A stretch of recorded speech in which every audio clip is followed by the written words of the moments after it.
The NBA season getting set to roll for the stretch run and on into the playoffs, and we're not just bringing you one special guest, but we got two great guests on a brand new episode of Gimme the Hot Sauce. You see him on your screen watching on YouTube, the All-Star guard from the Cleveland Cavaliers. Darius Garland is first up. And Darius, thank you so much for joining us on Gimme the Hot Sauce, Stacey's special show. And it must have been a wonderful weekend for you, the All-Star weekend in Cleveland, and you were front and center. Tell us your reflections on what stood out the most to you. Well, thank you guys for having me on here, first and foremost. But yeah, All-Star Weekend was super cool. I mean, it was my first one, so I was just going in blind. I didn't know what to expect. I mean, I just had a lot of appearances and a lot of interviews and signing autographs and meeting fans. So it was super cool just having that experience, especially with my family.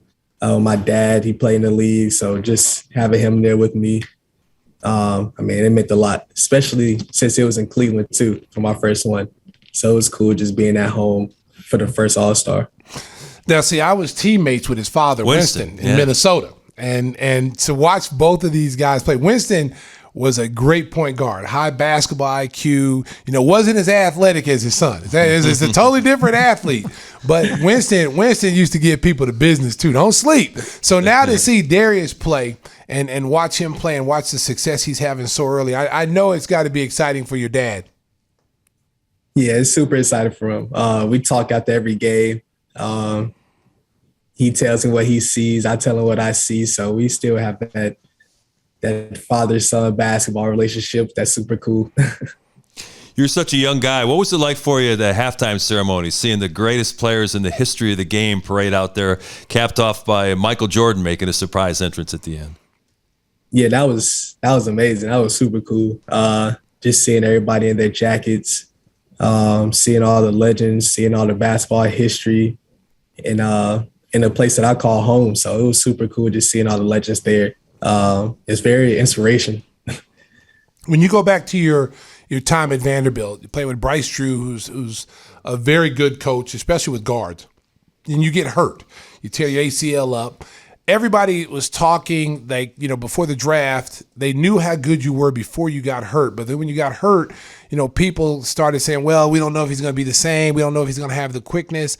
And all of a sudden, you hear your name, 1 minute's up, 1 minute's down. What were you thinking when you got hurt? Were you thinking about your draft stock? What were you thinking? Yeah. When I tore my meniscus, I just felt like I was just down. I couldn't do the stuff that I wanted to do. I couldn't play the sport that I love. So, I mean, after I just declared for the draft, I just started rehabbing, and I mean, yeah, I thought that my draft stock was going to go down, but it really didn't. And I mean, after that, I just let God do the rest. I just try to put the work in, try to get my knee right. And I mean, I just put everything into God's hand, really. I mean, he blessed me being picked 5th by the Cavs. And I mean, after that, just took off, really. That draft was a good one for point guards. John Morant went 2. Kobe White went 7. 2 of you guys were in the All-Star game, which is pretty cool. And Kobe's doing a nice job here in Chicago. Have you got a chance to talk to Ja and Kobe? And is there a little friendly competition between the three of you to see who's going to show out in the NBA?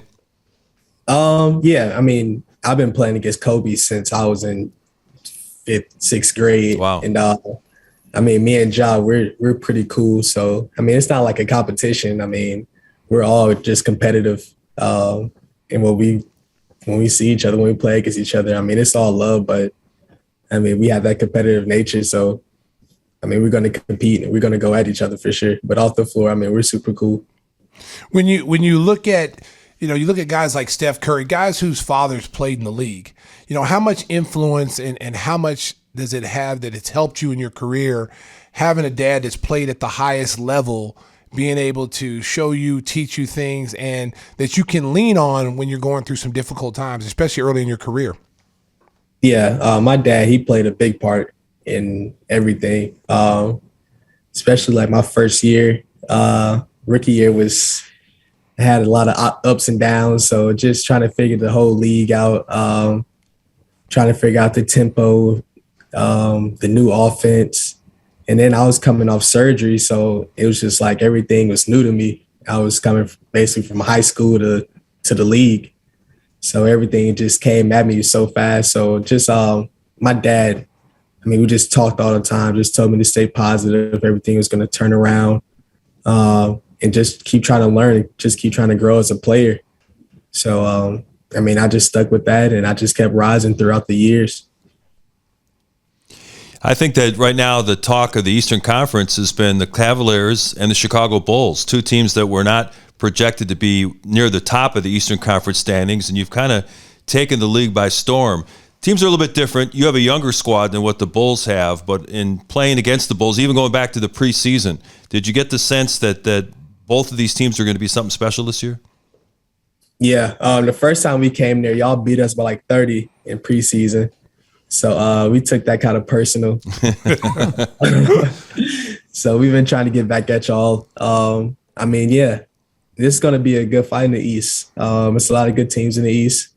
Like you said, we're really young. So, I mean, this is going to be our first rodeo. Hopefully that we get in the playoffs and get this experience. But you guys have a lot of veterans over there. That's really good. Zach and DeMar, they're holding it down. I mean, you guys are really good though, for sure. When you got in this league, what was the biggest adjustment that you found you had to make to actually like feel like you belonged in this league? Because when you come in as a rookie, as a young player from the college team, everything is easier for you. You don't have to face a killer every single night at the college level. You might face it once every 2 weeks, but at the pro game, especially at your position, there's a killer every night. So what adjustments have you made from your first year to your second year? Well, just staying in the weight room, I think that just changing my body just helped me a lot. Like nutrition, trying to sleep better. I mean, all the little stuff like that. But on the floor, just a lot of film, studying different players. I like to watch a lot of games, so I'm watching a lot of guys in our conference. Most of the elite point guards just around the league, really. So when I see those matchups, I just watch the film, like remember from the games what they like to do. And I mean, just a lot of film, really. How's our guy Lowry Markkanen doing in Cleveland? Lowry's got this sneaky sense of humor. Did he ever show you the video he did? I think it was back a couple of years ago now, where he impersonated Borat, the famous movie character. You got to get him to show you that video. I mean, Lowry has got this impression of being, a family guy with a couple of kids, and he's real quiet, but he's sneaky funny. How's he in the locker room in Cleveland? Lowry's super cool. We love him here. He is a little comedian sometimes. So we get a couple laughs out of him. He get a couple jokes. So Lowry's doing well. We love him over here. Now, you guys picked up Rajon Rondo, and I know when he played here, he helped our young players tremendously. He's like having a coach on the floor. How's he been for you, and has he really helped your game? Yeah, Doe's been great for us. Well, for me as well. I mean, anything literally about basketball he knows about. So it's super cool just having an OG like that. And I go to him during games, during timeouts. It's like just try to pick his brain on what he sees on the floor. And I just told this story, and it was literally like the second day when he got traded to Cleveland. And we're leaving Sacramento. We beat Sacramento on the way to Golden State. And I'm on the phone with my dad, and someone just screams my name, like DG. So I instantly hang up the phone and just turn my head towards the back of the bus, and it's Doe. And he's telling me to come watch film with him. And literally the whole bus ride to Golden State for like an hour and a half, 2 hours, I watched the whole game with Rondo. And I just told him, like, nobody have never done this before. And this was his second day on the team. So it's just like the little stuff that Doe does. He's a basketball junkie. He watches basketball all day. He talks about it all day. And it's just super cool just having him around. Yeah, he's going to be a hell of a coach one day when he decides to hang it up. And then high basketball IQ. Yeah. Hey, you weren't at Vanderbilt long, but of course, one of our broadcast guys, Will Perdue, was an All-American type player. I don't know if he made an All-American team, maybe honorable mention or something like that. But anyway, is there a statue of Will Perdue at Vanderbilt? Because he tells us he's a really big deal at Vanderbilt. I know he has size 22 shoes. Maybe they put those in gold or something. I don't know. Yeah, Will Perdue is around Vanderbilt literally everywhere. Is that right? Okay. Yeah. I think he has a statue in the gym in memorial. Wow, really? I wouldn't have guessed that. I wouldn't have guessed. If anything, it was a statue of his feet. Because he had like the biggest feet in college basketball when we were there. Yeah, it's some memorabilia. It's like a picture or like a shoe or something. There's something around there. Yeah, it was like a 22 or 23. Yeah. I remember that when I was in college. They said, yeah, this kid from Vanderbilt got a size 23. I was like a 12. I was like, what? And you know what they say. All right. Yeah. Oh God. This Timmy Whispers making an appearance on the show. Yeah. Come on, man. Just stay. Be quiet over there, man. Yeah. Oh my God. Because Will Perdue was drafted the year before Stacey came to the Bulls, so Stacey made it his personal project to bust his ass every day. I sure did. I had to let him know. Hey, Darius, hey, listen, we boys off the court, but we on the court. It's business. You playing my position. I got to go at you. You got to go at me. That's the only way to be. Yeah, that's the only way. So how's it been this year? Because the culture in Cleveland has kind of gone through some transition. When LeBron was there, they were winning, they were getting to the finals. LeBron leaves, they go through a little hard times, and then they've been able to parlay good draft picks. And Sexton, yourself, Kevin Love. They don't trade Kevin Love. They keep a good veteran there. Now you get Mobley. You trade for the big fellow from Brooklyn. How's that been and the culture change been for you? Oh, it's been great. JB, he's just holding everything down right now. From basketball to relationships off the floor with his players. I give my all respect to JB because he literally changed his whole thing around in 2.5 years. So, he's been working. Teammates are buying in. Everybody just wants to be on board. Everybody wants to win. And what's cool about this team is everybody likes being around each other. Like, we kick it off the court. Like, out of practice, we're going to dinners. We go to see movies. We do literally everything. We go watch G League games together. So, it's just super cool just having a tight-knit group like this. It feels like an AAU team or something when you're back in like 15, 16. So it's super cool. Yeah, that's something I think is, people don't understand how important that is that you all get along, because, you're dealing with guys making millions of dollars, egos, pride. And when you get everybody on the same page that believe in what you're doing, and we have that here in Chicago, guys here, trust Billy Donovan. They trust the front office. They enjoy being with each other. There's no egos. And when you have that type of mentality, man, winning is fun. Right. Yeah. Winning is fun. Everybody likes winning. And then, if we weren't winning, if everybody weren't buying in, I don't think none of us would have got these accolades. Like, if we don't win, me and Jerry don't get all-star appearance.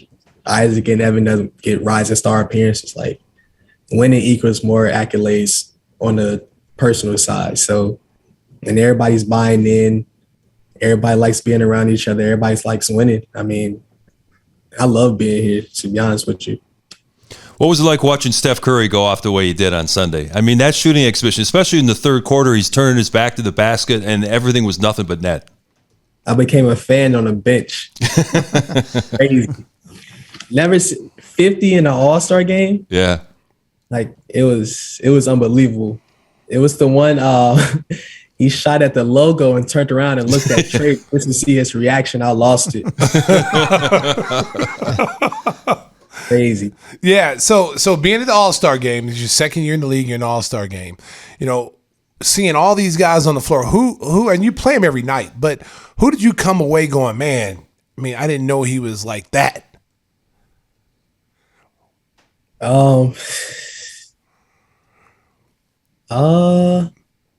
Everybody, I see these guys at their best every night. So it was just like, everybody was having fun. Everybody was making shots. So I don't really know. Because the one guy you keep hearing about every single time there's an All-Star game is Giannis, about how hard he plays. Like, he's not playing it like it's an All-Star game. He's playing it like he's playing for the Bucks. He's trying to kill you. Giannis plays really hard. Giannis. Giannis plays super hard. I think he tries. I think we were down by like 4 going into the third, and I think Giannis literally had like 10 straight points, like steals, dunks, and he just told coach, he was like, "Son, yeah, we're winning right now, so we're good." And he was mad when they lost the skills challenge. He was asking for a referee appeal or something. He was all ticked off about they that. Cheated. They cheated? Yeah, they cheated. How'd they cheat? They didn't go around the right cone. Like, we were supposed to go in the right direction. Them and the rookies cheated. Really? Yeah, we should have won a long time ago. Oh, so if y'all would have lost, it would have been disputed. No, but I was going to cause havoc. So my other question to you is, now that you made the All-Star game, and what is it in the off season that you feel like I got to work on to be better? Like, I'm good at it, but I need to work on this, because sometimes people get to the All-Star game, their 4th or 5th year, and they think they've made it and they don't have anything else to work on. But I know you, and I know your father, and you're always going to be working on something. So what is it in the off season that you could say that you've done this season and say, hey, I need to get better at this area? I physically want to get stronger. I want to watch more film. I'm getting to my mid-range a lot, so just getting like to different spots and like less than 3 dribbles. I use a lot of dribbles, so just like max of 3 dribbles, just getting to my spot where I want to get to. I want to extend my range a lot more. Like a lot of ISO 3s, like just side steps going to my right, which is more difficult than going to your left. Just different way to try to get to my shot, really. Wants to shoot that logo 3 like Steph. Yeah. Or you want to really learn the mid-range game, you might want to call DeMar.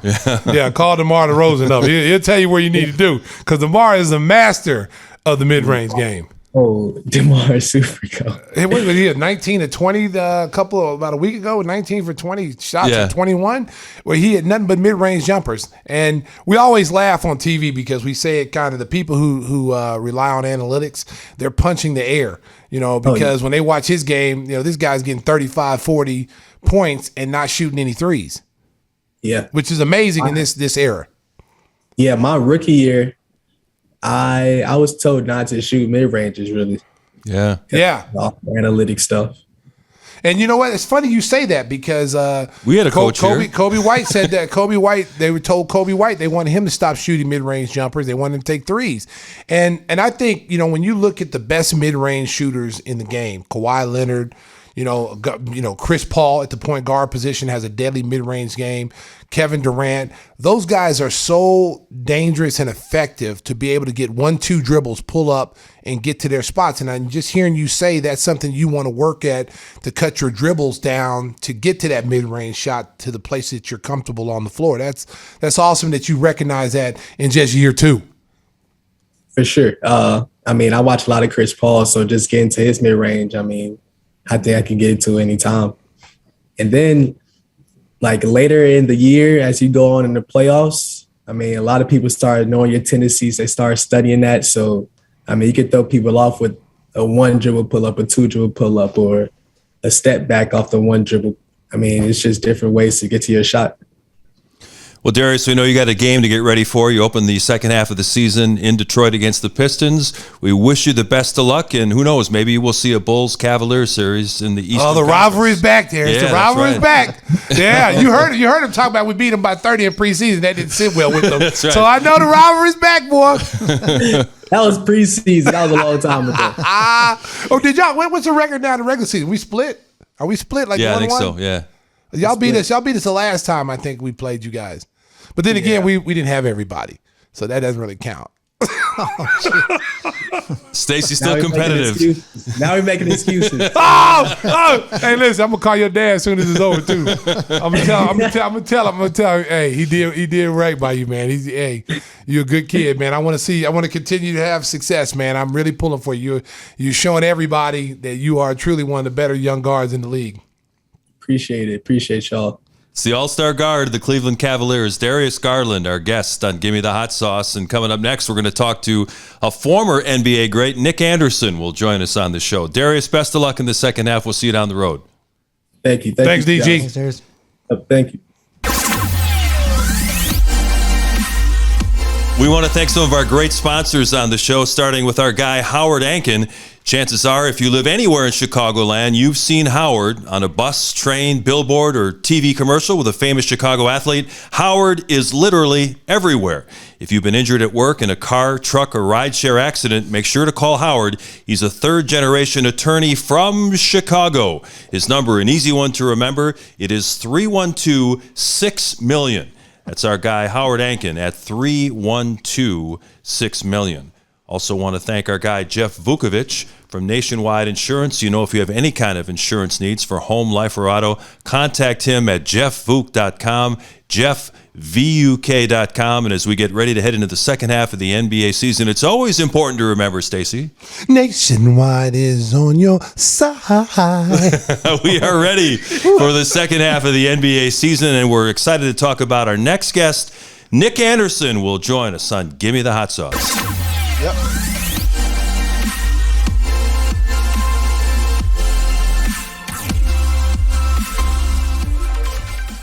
Now it is time to introduce our very special guest, a man that's very familiar to Chicago basketball fans, of course, across the state of Illinois. He was an All-American at the University of Illinois, a star at Chicago's Simeon High School. The great Nick Anderson joins us on Gimme the Hot Sauce. He's inside his truck, but if you're watching on YouTube, you can see over his left shoulder a palm tree in the distance. Nick, it must be nice to enjoy February down in sunny Florida. Hey, I hate to rub it in, but I got to rub it in. I would not change it for anything in the world. 86 degrees, you said? 86 degrees. That's uncalled for. You should have just kept it to yourself, just lied. Said Stacey's really 65. I would have felt a lot better on that one, Nick. You're killing me, son.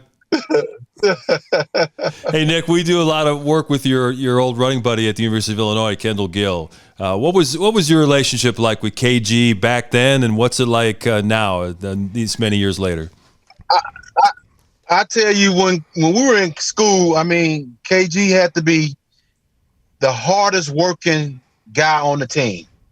I mean, he stayed in the gym, he stayed on the weights, he stayed in shape, and I think you guys can attest to this by the way that he looks today. Yeah. I mean, the guy always been in phenomenal shape, just a treat to be around. I mean, he takes what he does very seriously, and back then, and I can see the same regiment today. He wants to fight Jake Paul. I mean, he's in his 50s. He wants to fight, and I think he could do it. I mean, the guy's in great shape. Yeah, like I said, when the guy sets his mind to do something, he's going to do it. I watch his workouts. He posts his workouts, and then he's a black belt too. So he got a lot going for himself. And as a 50-year-old, I'll try to stay away from him. I don't know what Jake Paul has to offer. I seen the one fight. He put my man to sleep, and I don't think he's woke up yet. Yeah, he still asleep on that one. He's still asleep. But your guy Darren Williams did work in the ring on Frank Gore. He did work. Well, I guess this is becoming a trend now. Former football players, basketball players going down the line, they want to get in the ring and try their skills. But to be honest, my career is over. I'm retired, and I'm gonna keep it that way. Smart man. Smart man. Talk a little bit about that 1989 team, because we're very similar. Because our '88 team, we stormed through college basketball. Only lost 4 games that year with Harvey, Mookie, myself, Ricky Grace. and then we lose in the championship game against a team that we beat, 3 times that year. You guys in the same situation in that finals in '89. You play, you guys kind of crush everybody, on your way to the Final Four, and then you run into a team that you've had some success against. Talk a little bit about that and losing that game, because you guys were favored to win it all. Oh yeah, I remember Dick Vitale saying, "Whoever wins the Illinois-Michigan game will win the national championship." But going back to playing Michigan twice during the regular season, you look at the team that they had. They had Glenn Rice, Romeo Robinson, Lloyd Vaught, Terry Mills, Sean Higgins, Mark Vaughn. And you know who else was on that team? Rob Pelinka. Yeah, Pelinka was on that team.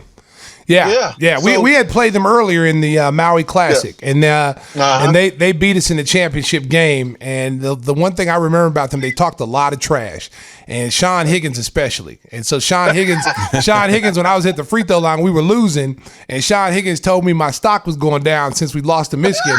But I had 35, so I said my stock ain't going nowhere. I got 35. I'd have lit all y'all big men up. But I remembered him talking trash, and I did tell him. I swear to God, I told him this. I said, "We will see you again in the tournament." And then we got matched up in the same region that they were. We were in the Southeast region at Rupp Arena. And we were there. We were in the Final 8. We were in the Sweet 16 against Virginia. And Michigan was playing, I think, maybe North Carolina, I think they were playing. So we were going to meet for the Final 8. And then we got upset by Virginia with Richard Morgan, who had an out-of-body experience, couldn't miss a damn shot. And we beat that same team the year before by 54. Go figure. Yeah. Well, as well as I know, they always talk about how hard it is to beat a team 3 times. And that's just what it was. We had Michigan twice during the regular season in the Big Ten. We handled them pretty good at home, and then we went to Ann Arbor on senior night for them and beat them by like 15-17. And then the tournament started. We start off, if I'm not mistaken, we had McNeese State, Ball State, Louisville, Syracuse, and then we met up with Michigan in Seattle. Yep, in Seattle. And in Seattle. And Michigan was a hot team. They came in hot, and when we beat them those 2 times, I'm pretty sure it was. If you're a competitor, those losses are going to stick in the back of your head. If you meet a team a 3rd or 4th time, you saying to yourself, "Y'all not beating us again." But it was a great game, and you look at the starting 5: Glenn Rice, Romeo Robinson, Lloyd Vaught, Terry Mills, and Mark Vaughn. Just a phenomenal basketball team. And if I'm not mistaken, they had a coaching change during that time. So they had a lot to be motivated by and for. So that game was a hell of a game in Seattle. I can remember they taking a shot, and I went for the rebound too early. I jumped too early, and it went over my head. Sean Higgins got it and put it back in, and that put them up 2. But we had maybe 3 seconds left. Timeout. We went in and drawed up a play. And the first thing they said to me when we walked back on the floor, "We remember you hitting that shot against Indiana, and we're not going to let it happen today." So they covered me, and we went another route and ended up missing the shot. And they ended up beating us, if I'm not mistaken, was it 83-81? Yeah, it was a close game. And they went on to beat Seton Hall in the championship. Yeah, I was at that game. I was in Seattle watching that game, and the one thing I came away, because, when you're on another team and you always are following the great teams in college basketball, you're like, okay, what is Illinois doing? What is Vegas doing? So you're watching these teams. And the one thing that I thought about Illinois, because we had played Illinois in my first couple of years as a freshman and sophomore when they had Anthony Welch, Bruce Douglas, Efren Winters, and that was supposed to be a very good team, and we beat them. And we never got a chance to match up with them. And I thought if we could have played them at some point, with the way they play up and down, we probably scored about 150 apiece, because they were athletic just like we were. Yeah, they had Tony Weisinger and Doug Altenberger. Doug Altenberger. Doug Altenberger. Illinois has had some great ball players to come through there. You know what? What I love about the University of Illinois, especially when I was there, and may these guys rest in peace. And that's Coach Henson, Jimmy Collins, Dick Nagy. They recruited the Chicago area and recruited it hard. I mean, they came to my high school, and a lot of kids from Simeon High School attended the University of Illinois. Yes. So I just like what they did. They tried to keep the talent in state. For a while there, all our in-state players was going to different schools in other states. So they made it something that was promising there for a while to keep the in-state talent there. You look at myself, Kendall Gill, Marcus Liberty, Kenny Battle, Steve Bardo. You go on down the line. We all grew up playing against each other as 8th, 9th, 10th graders in different tournaments and even sometimes in high school tournaments. So I just had to commend them for trying to keep the in-state talent there.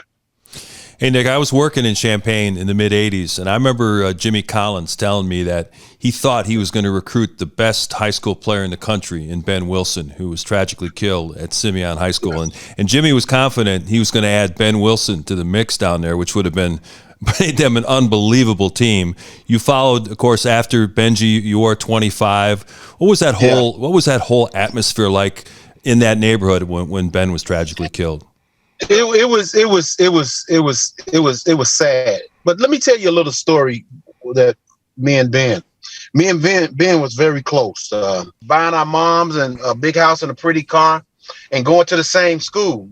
We talked about that all the time. And it was unfortunate that Ben couldn't live out the things that we talked about, the things that we had in mind and things that we wanted to do with each other. And to be honest, and I'll be straightforward about this, I knew where I was going to school. I knew I was going to the University of Illinois. And I honestly think that Ben knew it too. And he wasn't able to fulfill all the things that we talked about, but I carried them on. I did exactly what we talked about. Exactly what we talked about. I wore 44 in high school. Me and Ben was very close. We had a close relationship.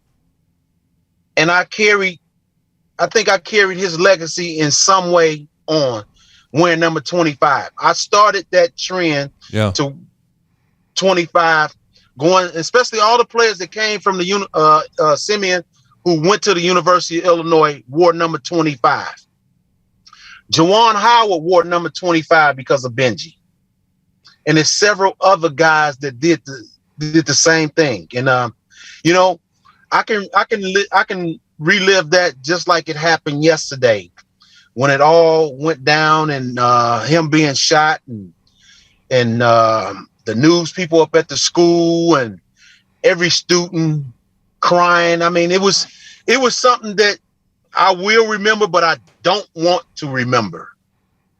Yeah. Just a special talent. I think about the times we were at the Nike All-American camp in Princeton, New Jersey, and how you can hear the college coaches saying, I got to go see this kid, Ben Wilson from Chicago.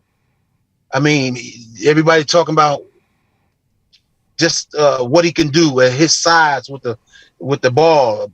He's basically a point guard. Yeah. Can do everything, can shoot, post up, pass, rebound, did everything. So I remember those things just like it was yesterday. And, just a special guy to be around. I'm honored that I had to spend the time that I did with him, especially my other teammates. It's not enough that I can say about him. I mean, just a cool dude all the way around. He's one of the few guys that I've seen when I was in high school that honestly could have came straight from high school and played pro ball. I mean, he had that kind of talent. I have to agree with you on that. I mean, and when you look at his size and his ability to handle the ball and shoot, he was ahead of his time. I tell people, like, who he kind of reminds me of is kind of like Kevin Durant. How hard, how tough a matchup that Kevin Durant is. I think Benji has better handles than Kevin Durant. But I think that, as far as the smooth, smooth shooting, the silky smooth, and he had dog in him. Like he had attitude. Like he didn't back down from people. He was so smooth. The first guy that came to my mind that plays silky smooth like that is the Iceman. Yes. That's how Benji, he was just silky smooth. He made things that were hard for other guys. He made it just look effortlessly. You know what I mean? Just, hey man, I do this all the time. It looks hard for you, but this is easy for me. He was that kind of guy. I mean, he was just special. And I used to enjoy just, especially when we played in the summer tournaments, just how the people would pack the gyms just to like MJ, just to get a glimpse. Yeah. I got to see this. I got to see who this kid is. And I think he's one of the guys I can say that he lived up to the expectations and the billings. He lived up to it. Yeah, he was phenomenal. I can remember it's one of those incidents when he got killed. You remember exactly where you were and what you were doing at that moment. And I remember I was coming up on a visit to DePaul because I grew up a DePaul fan because I used to watch DePaul on WGN. It was North Carolina and DePaul, as I saw on TV in Oklahoma. So, and I always liked, the DePaul uniforms because they always had their jersey out, and I always played that way. And so I like Coach Ray Meyer. So the weekend I was supposed to come up, that's when the news happened that, Ben Wilson got shot, at lunch on his lunch break at high school. And my mom, I remember it like it was yesterday. My mom said, "You are not going to Chicago. They're killing kids. You're not going to any school in Illinois, no school in Chicago." Yeah. And I didn't get to go on that trip. I had to call Coach Ray Meyer and Joey Meyer and Coach Jim Molinari to tell him, hey, I can't come. My mom's not going to let me come. Yeah. I can remember, I was sitting in the lunchroom when it all happened, and I could see kids. They were running back into the school screaming, "Benji got shot! Benji got shot!" And I never forget my PE teacher at the time, Miss Yvonne Best. I mean, the first thing she did was all the basketball players who were in the lunch at that time, she got us all in one section. She said, "Everything's gonna be all right. It's gonna be all right. He's gonna be all right." I remember it was just like it was yesterday. I mean, and then when they took him to the hospital, and I'm sitting at home and I get a call about 5:00 in the morning. It was my teammate Dion Butler, and he said Benji died. Oh man, I mean, my mom and dad have been sitting up with me all night anyway. I had friends just sitting outside the house in cars just all night, and it was just sad. And then, when they brought his body back to the gymnasium and for the viewing and everything, I mean, it was a dark cloud. It was dark cloud over Chicago for a while. I can't remember. It was two kids, but I remember this name, Omar Dixon. Yeah. I will never forget that name. That name will always resonate with me. And it was sad, but just a special guy. And not to pour salt on an open wound like that. He had a son, Brandon. Brandon lived up in upstate New York somewhere, and this just happened. I got another phone call. Maybe it's been a couple of weeks, a month now. He was killed in a single car accident. Oh. Yep. Wow. Brandon Benjamin Wilson Jr. Wow. Yep. But they say, just enjoy. I enjoyed him. I mean, he was just a special guy, just a special friend to me.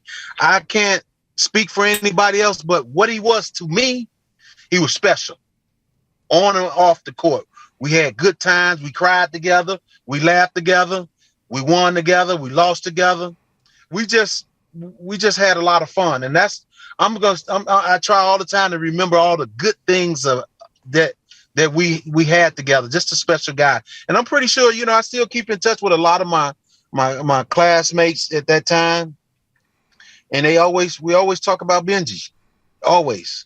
And that number 25, always would cherish it. Always. Because it means so much to me. Wow.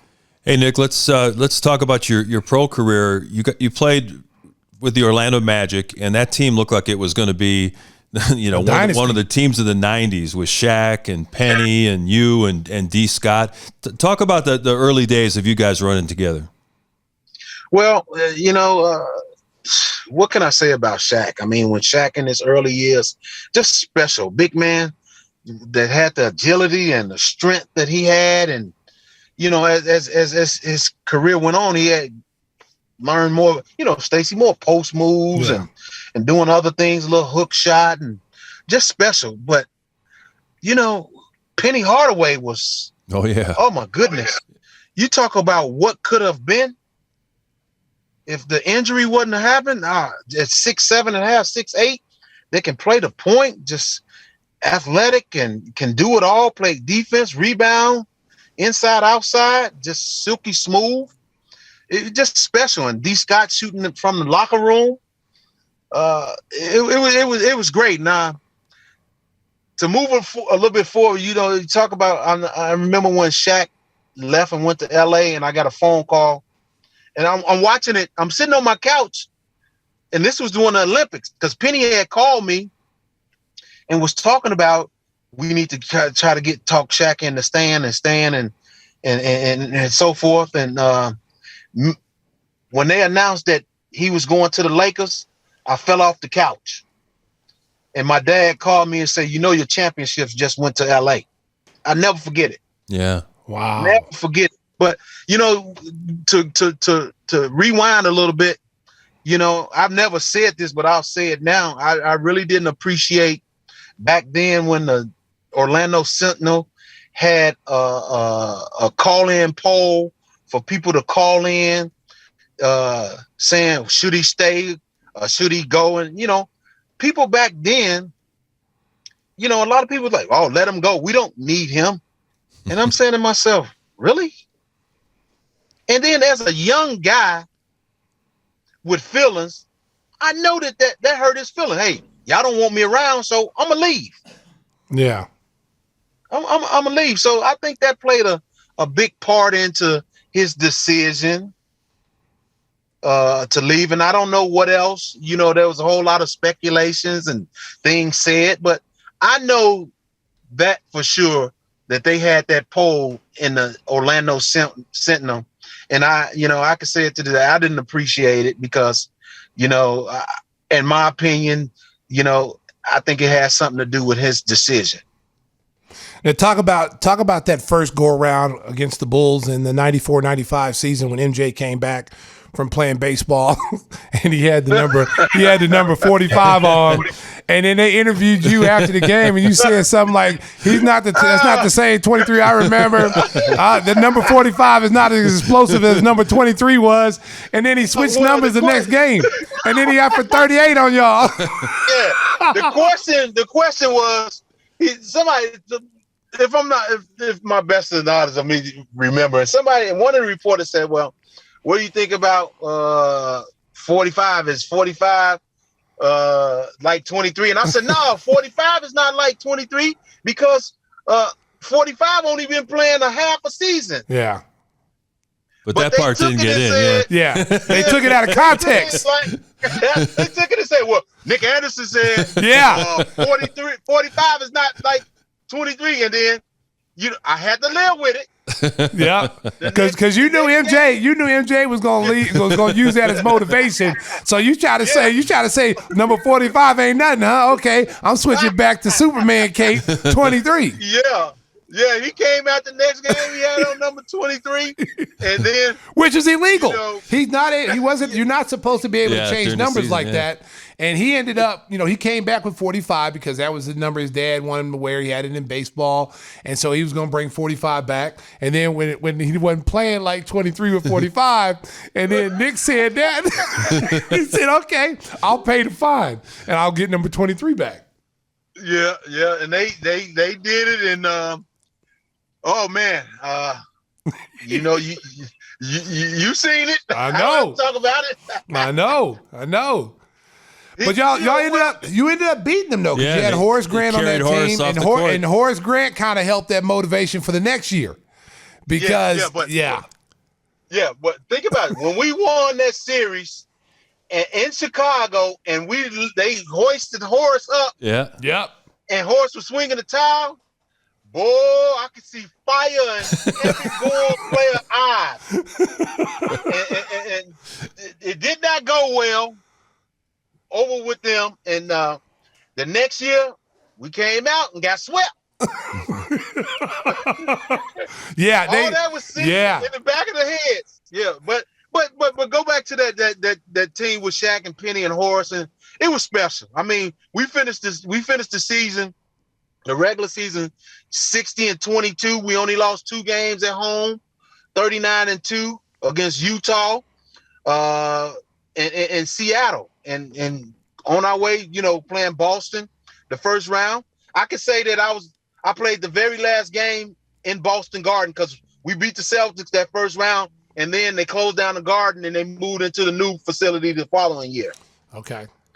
And then we play the Bulls the second round, and then we get Indiana, and then beat them in Game 7, and then we went on to play the Rockets, and the Rockets swept us, and we were up 25 both games at home doing the Rockets, but everybody put the blame on me the first game. Well, Nick Anderson missed 4 free throws, 8 minutes left in the game, so I'll take it. If you say that's the reason that we lost the NBA title because I missed 4 free throws in game 1, so be it. Yeah, that's terrible. Because that game you guys were playing against the Houston Rockets team that was, I mean, they would have gave us a run for our money too. I mean, that's how good they were. They had a great outside shooting to complement Dream's inside play. And you really, you couldn't double Dream, because if you did, they got 3-point shooters all over the floor. I mean, they would be. You would have to say, Nick, they would be in this generation of player. They would be a great team in this generation. Oh, no question. You got Robert Horry, you got Sam Cassell, Mario Alley, Kenny Smith, Clyde, and then you got Dream in the middle. You got Otis Thorpe. Otis Thorpe. Mm-hmm. What more can you ask for? That's a special team right there. That is a very special team. That's a difficult team to play against. And for these young fellas out here, they're playing the center position. You guys don't know a whole lot about Akeem Olajuwon. You better go back and watch some tape and film and talk to your elders, because a lot of y'all guys don't want none of that smoke. No. You don't want that smoke. No. You don't want that. That's the kind of smoke that, you better call the police, because you're going to need some help. Yeah. They don't know nothing about that. These young guys who playing today's game, bro, you don't want that smoke. Yeah, we talk about that all the time. I mean, this generation of players, it's more perimeter oriented. Bigs now are shooting threes. I'm watching games every night, and when I see big guys run a pick and roll, and then the guard switches on the big, or the big doesn't take advantage of it, and he stays out at the 3-point line, which now you take away the advantage that you have on the offensive end. And that really burns me up, because I'm like, man, the whole object of the game is to get those mismatches that you can take advantage of. Exactly. You know as well as I know, you 6'11" and a 5'10", 6'1", switch all bets off. Yep. We going in the post. Yep. If y'all choose to double team and he kick it out, now y'all got to scramble to find the shooters. Yep. But they don't do that anymore. And like you said, I look at it like this. You know, you have to, in today's game, if you don't play good perimeter defense, you got to lay up. You got to lay up because there's no shot blockers in there. There's no shot blockers. You know, guys will get beat off the dribble all the time and easy layup. Yeah. But that's the way they play. I mean, think about this, Nick. I mean, you know, we played in the era where, you know, they had to change the rules. You used to could grab people with two hands. You used to could put an elbow on somebody and direct them where you want to go. It was much more physical on ball than what it is now. And, you know, I argue with people all the time, especially in the barbershop talk, you know, because we live in an era, what have you done for me lately? And, you know, and I tell people all the time, I'm like, listen, Michael Jordan would have had 100-point game in this league. You know, Penny Hardaway, you know, Tracy McGrady. The way this league is played now, Joe Dumars, guys that could get their buckets going to the basket and shooting threes, they would have a field day because the defense is not as physical as it was in the 90s and early 2000s. Yeah, and where these guys get off talking about, oh, well, you guys wasn't athletic. Huh? I know. I get tired of hearing that. Where do y'all get off? Where did they get that from? I don't know. Okay, they say that, and I say, well, you guys are not very smart. Yeah. Y'all don't play smart at all. You don't play. Half of you guys don't play smart basketball. You know, your IQ is very low in the game because some of the stuff that they do, and I'm like, what are y'all doing? Yeah. What are y'all doing? Now you see your young Orlando team, which I think, man, every time we played them this year, they played us tough. And I look at the young talent that you guys are accumulating down there, man. You guys got to be pretty excited about the players that you have there. You know, the Wagner kid, Franz Wagner, is going to be a very good player for you. Jalen Suggs, Cole Anthony, I mean, Bamba. Everybody. I mean, you're going to have a lot of good young players to build around. Are you excited as the city of Orlando is? I'm excited, and I tell you one of my favorites, and I just love the kids. I'm a Wendell Carter fan. Yes, I love Wendell. I like the way he plays hard. He in my mind, I like to say he's not as physical as Oak, but he's in mentality. He has a nice little shot outside, and I think he's gonna keep developing. I like the way he protects the paint, and he plays aggressive. That's my type of basketball. And I like Jalen Suggs. I look at Jalen Suggs at 6'5". He of course, he's a young guy. He's gonna get better at his jump shot, but he's aggressive. He gets to the basket. He likes to challenge, take on the opposing guy that's, you know, so-called superstar, whatever you want to say about it.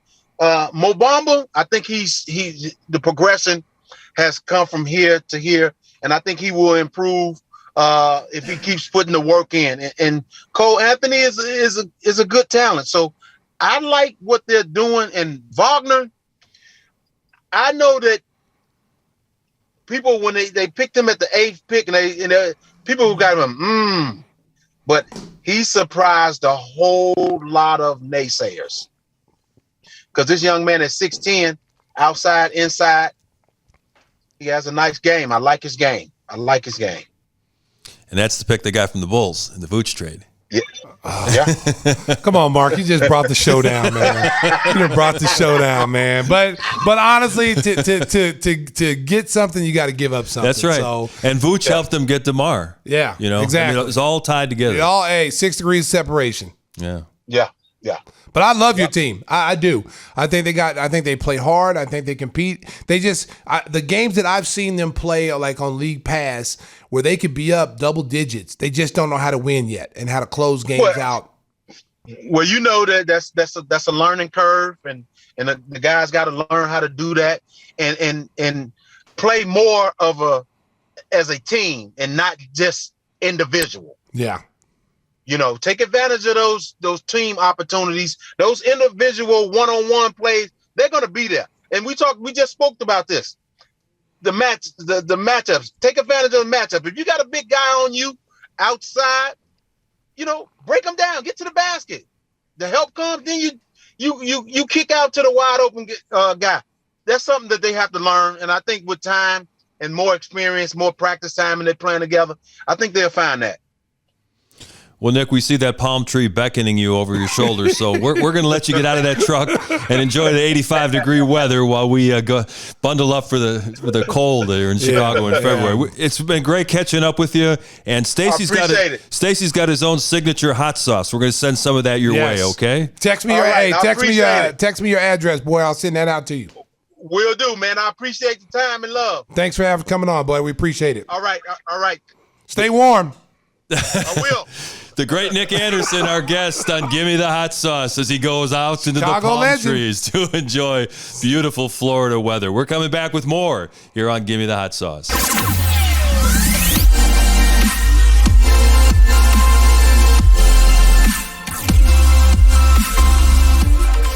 Yeah, Stacey's supposed to read a commercial, but I see that he's on his phone, so which one? We've got some hot sauce to tell folks about, don't we? Yes, here we go. Here's a sexy voice, America. If you like hot sauce and barbecue sauce, then you're listening to the right show. Gimme the Hot Sauce has the best small batch organic sauces to spice up your kitchen. Chicago-style red sauce with a garlic twist, or our St. Pat's Verde green sauce with extra avocado and cilantro, and our King's Q, a bold, spicy, and sweet sauce just like yours truly. Use code HOTSAUCE21 to get 21% off your first order. That's hot sauce for 21% off. That's GIMME, thehotsauce.com. We have T-shirts, mugs, and other swag, too. And then there's a new variety of hot sauce coming, isn't there? Yes, we have a really hot sauce coming out. Really hot. A real hot sauce, a double hot sauce that we have for all the people who want it to be a little bit hotter. Yeah. We had a little taste test. Like I said last week, we almost killed DJ Pavel. He's back. He's healthy, and his intestines are intact. So we don't have to worry about that. But it's coming to a store near you. Just pay attention. Pay attention. Oh my goodness. And she'll like it too. Hey, we mentioned with Darius Garland the whole parade of stars for the 75th anniversary of the NBA, and I didn't think Michael Jordan was going to be there. He was with his NASCAR racing team at the Daytona 500, hopped on a private jet, and he came in, the last person introduced. And it's amazing to see, people talk about who's the greatest of all time. Well, when you see the way people react to Michael Jordan walk into a building, I think we know who the greatest of all time is. Listen. Hey, that was staged. He knew he had to be the last one. Because if they said, hey, Mike, we're going to have you like 25th. Yeah. And I'm not coming. If I'm not the last one to close the show like I did when I was a player, I'm not coming. I'm going to be on that little green board waving like Scotty and all the other people did. And I was really disappointed that some of those guys, now I understand why some guys can't make it because of health reasons. Sure. But it would have been nice to see Pip there. Why do you think he didn't come? Because I think, the backlash of the book and the situation with Michael may not want to be in the same area because it might have been separated, might have been some jabs thrown. Dennis Rodman might have jumped in too. But yeah, it was a little disappointing not seeing him there. Because this is these are the things that you want to be honored at. Top 75. In the history of the game, and you're not there. And so it was really my point sad because I think he should have been there. And he wasn't the only guy, guys that are in good health. Tim Duncan wasn't there, Larry Bird, John Stockton. A lot of guys decided not to come for a variety of reasons. Maybe they just didn't want to get on a plane in the dead of winter.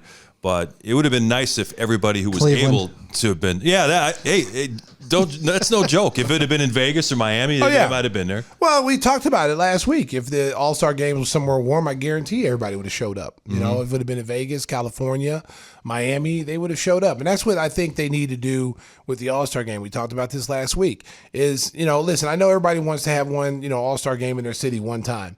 But at the same time, if you really want everybody to come and really want to make it a really nice festivities for guys like the 75 teams, the guys who didn't come, bring it somewhere warm where people can actually enjoy it. Because think about this. If you were going on All-Star break for 7 or 8 days, you're not going to go to a place that's cold if you have 8 days for vacation. You're going to go somewhere warm, whether it's somewhere on the island, the Bahamas, or you're going to go out west somewhere. You're not going to go to a cold place. You're not going to go to New York. You're not going to go to Chicago. You're not going to go to Cleveland. So, or anywhere in the Midwest at that point, So it'd have been nice to see if it had been in a warm place if everybody would have showed up. I thought the voters did a really good job with the top 75. Basically, what they did is they carried over everybody from the original top 50 and then added 25 new members. You had some thoughts on guys that maybe should have been on there that weren't? Yeah, I was I was disappointed a little bit because that list is going to change yearly. It is. I mean, numbers are going to be, some guys' numbers are going to be better. I thought I think current players shouldn't be on that list right now. Yeah. I don't. I think you should be retired to get on that list. Like Westbrook and Harden. Yeah. Listen, those guys will be on the list at some point when it's like 100. I don't think any current player, unless you're just superior and you're dominant like Shaq was in his era when they put him on.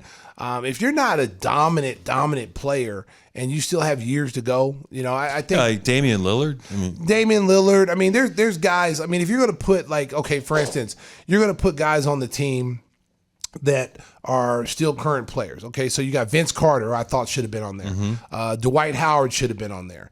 Alex English from McGrady, the 80s. Alex English. Walter Davis. There's a ton of guys who got left off that should have been on there. Chris Mullins. Chris Mullins was a hell of a player in the NBA. Mitch Richmond. There's a lot of guys that easily could have been on there. But you'd have to take people off. You'd have to take maybe some of the old timers off, And I think they're reluctant to do that, especially guys who have passed away and their families are holding on to that. And you say, "Oh, you're not on the team anymore." Yeah, that's going to rub people the wrong way. It's going to rub people the wrong way. Then you need to expand it. Yeah, you need to expand it, and then there should be some kind of prerequisite that you had to be retired. You have to be retired to get on that particular list because 75. There's probably 25 guys that could be. One person that comes to mind that I think should have been on there is Ben Wallace. Ben Wallace for what he's done, defensive player of the year 4 years in a row. All defensive team, anchored a championship caliber team. He's one guy I thought should have been on there, as well as Tracy McGrady, Vince Carter. What about Grant Hill? There's a ton of guys that could be on there that are not on. How about Artis Gilmore? Artis Gilmore was a stud at the ABA and the NBA level, and he's not on there. So people have a tendency to discount or forget Chet Walker. ABA numbers. Chet Walker. Chet the Jet. There's a lot of guys that easily could be on there that are left off. So that it's again. And you were always a Slick Watts guy too. I don't know if Slick should have been on there. I don't know. If his Slick, headband should have been on on there. there. Yeah, the headband. I don't know because you got Dennis. Was Dennis Johnson on there? No. See, Dennis Johnson should have been on there. No. Dennis Johnson was a great player in Seattle as he was in Boston. And maybe they don't win championships in Boston if he's not on that team as their point guard. So I thought he should be on there. There's a ton of guys, Mark, that you could make an argument about. One guy was in the news this week for the wrong reasons. Juwan Howard, Chicago native, went to CVS and, a first-class guy at Michigan and in the pros, had a great career. And unfortunately, that sideline incident at Wisconsin between him and Greg Gard in the handshake line, you can argue about the merits of should Michigan have been pressing, should Gard have called a timeout when scrubs are on the floor. There's a lot of different ways to look at it, but the bottom line is, I think the best thing should have happened is Greg Gard should have just let him pass. To grab him and stop him, immediately put Juwan in a defensive state of mind. Well, listening to the argument, why was he pressing? Well, you got a second group out there. I think he had one starter on the floor, and you're trying to turn up the tempo a little bit. You're still playing. You're still competing, okay? But the other team, Wisconsin, has a commanding lead. There's no need to call timeouts. If Michigan is pressing, so be it. You're still winning the game handily. Just, get your press breaker and score. Now, where it went south was when the coach felt like he had to come and confront Juwan Howard. Juwan Howard was just ignoring him and said, "Hey, we're going to walk by." And what he said was, what any coach is going to say that didn't like that timeout, we'll remember that. I've seen many coaches say that. Sure. And then they don't shake hands and they go their separate way. And he felt, Gard felt like he had to confront him. He had to get in his face. He had to stop him. And then when you point the finger at another grown man like you're talking to a child, I think people take exception to that. Now, I don't condone what Juwan did.